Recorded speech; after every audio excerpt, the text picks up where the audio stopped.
আজকে আমরা আছি তারকেশ্বরের কাছাকাছি ভীমপুরে এই 1.5 টনের মেশিনটা সার্ভিস করতে। এই মেশিনটা হচ্ছে ভোল্টাসের ইনভার্টারের মেশিন। তো দেখতেই পাচ্ছ দীর্ঘদিন সার্ভিস না করার পরে কয়েলগুলোর কী অবস্থা। আমরা অলরেডি মেশিনটার প্যানেল ফ্যানেল সবই খুলে ফেলেছি, সেটাই তোমাদেরকে দেখাচ্ছি। তো দীর্ঘদিন সার্ভিস না করার ফলে কয়েলে কতটা পরিমাণ ময়লা জমেছে দেখতেই পাচ্ছ।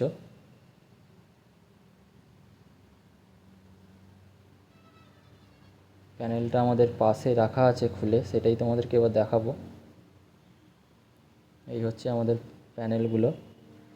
তো ফিল্টারটার কি অবস্থা এবার দেখো।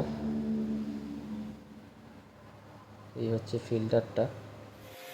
আমরা সার্ভিসিংও অলমোস্ট শুরু করে দিয়েছি। তো জেট পাম্পের মাধ্যমে আমরা সার্ভিসিং করছি।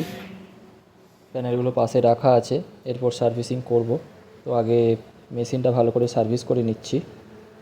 সার্ভিসিংয়ে ব্যস্ত থাকার কারণে আজকে পুরো ভিডিওটা করে ওঠা হয়নি। তো আজকে তোমাদেরকে শুধুমাত্র ইনডোরের সার্ভিস ভিডিওটাই দেখাবো।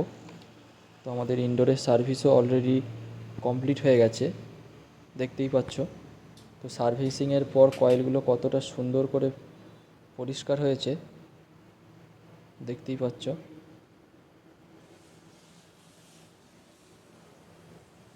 এই ছিল আজকে আমাদের সার্ভিসিং।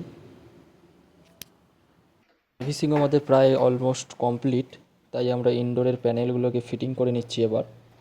এরপর ফিটিং করার পর তোমাদেরকে দেখাবো, একবার মেশিনটা চালিয়ে দেখাবো। এরপর সেটাই তোমাদেরকে দেখাবো, দেখতে থাকো। সার্ভিসিংও আমাদের 100% পুরো কমপ্লিট, তাই আমরা একবার মেশিনটা চালিয়ে দেখে নিচ্ছি যে আগের থেকে কতটা ভালো কুলিং মেশিনটা করতে পারছে, সেটাই আমরা দেখছি।